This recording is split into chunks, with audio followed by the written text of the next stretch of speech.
Hello, dear listeners, and welcome back to Book Summary 5, the 5-Minute Summary channel. I'm Sammy, your host. Today we're heading off to a remote, uncharted corner of the Pacific with The Mysterious Island by Jules Verne. First published in 1874, this novel is a thrilling tale of survival, science, and discovery. It also happens to secretly connect with two of Verne's earlier classics, 20,000 Leagues Under the Sea and In Search of the Castaways. So if you're a fan of Captain Nemo or mysterious messages in bottles, you're in for a treat. Let's dive in, so you'll feel like you've read it cover to cover.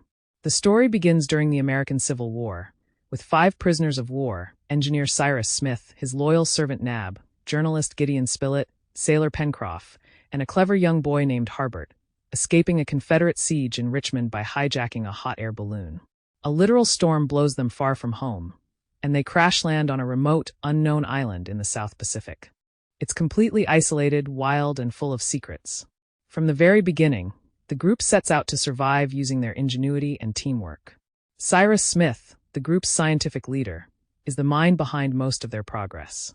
With his knowledge of engineering, chemistry, and agriculture, he helps them transform the untamed island into something livable. They build shelter, domesticate animals, create tools, even manufacture nitroglycerin to blast through rocks.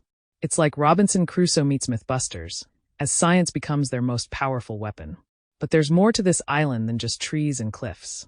Strange things keep happening. A message in a bottle washes ashore. A mysterious force saves one of them from drowning. Their actions are sometimes aided by an invisible hand. Machinery works when it shouldn't, food appears when they're starving, and threats are neutralized by unseen means.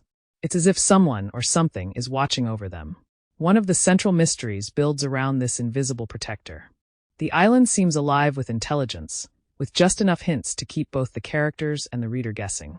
The group stumbles upon signs of another castaway, a pirate named Ayrton, who had been marooned by his crew years earlier. They rescue and rehabilitate him, only to soon face a greater danger. Pirates return, attacking the island with cannons and fury. And just when all seems lost, a massive explosion from an unknown source destroys the pirate ship. Eventually, the protector reveals himself. It's none other than Captain Nemo, the enigmatic figure from 20,000 Leagues Under the Sea. Now old and near death, he has been living in secret aboard his legendary submarine, the Nautilus, which is hidden in a cavern beneath the island.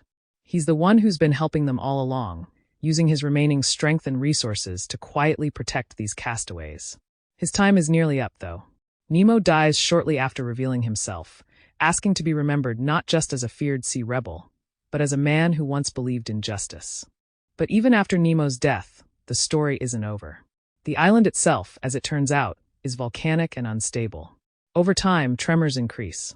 The settlers do everything they can to prepare, but in the end, the island sinks into the sea. With no way off, it seems like the end, until they're rescued at the last possible moment by a ship sent to look for them, thanks to messages Nemo arranged to have delivered before his death. The novel closes with the group returning to civilization, changed forever. They've survived not only nature, but mystery and moral reckoning. And they carry with them the legacy of a man once feared by nations, who died protecting strangers because he believed they were worth saving. The Mysterious Island is more than just a survival story. It's a tribute to human intellect, resilience, and the idea that even in isolation, there's always the possibility of connection, sometimes from the most unexpected places. Jules Verne mixes scientific wonder with deep emotional beats, and what starts as an adventure ends as a meditation on redemption and the power of knowledge. Thank you for tuning in to Book Summary 5, the 5-Minute Summary channel. If you enjoyed this journey into Verne's mysterious, inventive world, please subscribe, like, and share it with your friends. Until next time, happy reading, and don't underestimate a good engineer with a stick and some sulfur.